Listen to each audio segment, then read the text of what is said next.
Dans cette présentation, nous allons parler de symétrie axiale. Deux figures sont symétriques par rapport à une droite, un axe, si elles se superposent par pliage le long de cette droite. Cette droite est appelée l'axe de la symétrie. Ici, la droite D est l'axe de la symétrie. La figure F' est la symétrique de la figure F par rapport à la droite D. Un autre nom de la symétrie axiale, c'est la réflexion. On se réfléchit comme dans un miroir. La figure F' est l'image de la figure F par cette symétrie. Regardons ce qui se passe pour les points. Ici, le point A' est le symétrique du point A par rapport à la droite D. Et bien, dans cette situation-là, la droite D est la médiatrice du segment A'.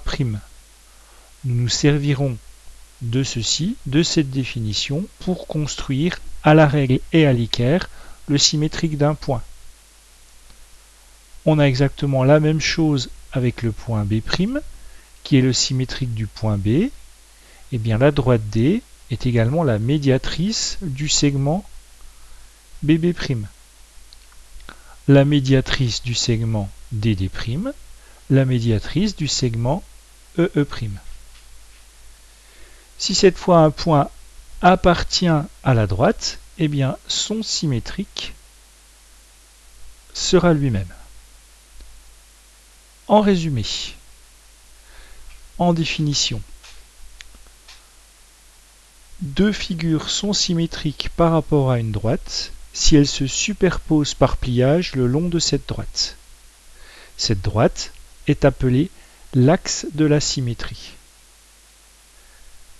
Si l'on parle maintenant de points, le point M' est le symétrique du point M par rapport à une droite D, eh bien ça signifie si le point M n'appartient pas à la droite D, eh bien la droite D est la médiatrice du segment MM'.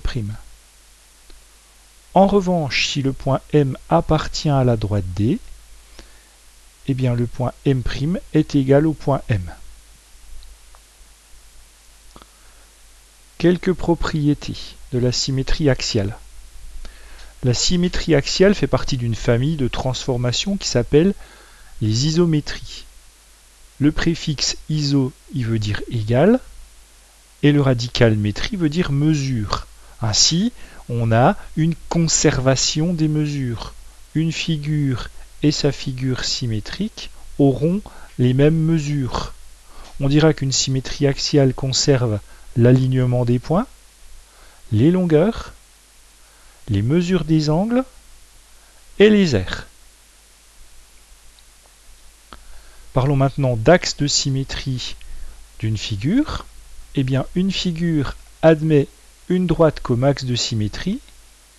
C'est le cas ici. Si sa figure symétrique par rapport à cette droite est elle-même. Si je construis la figure symétrique de F par rapport à D, je vais retomber sur F.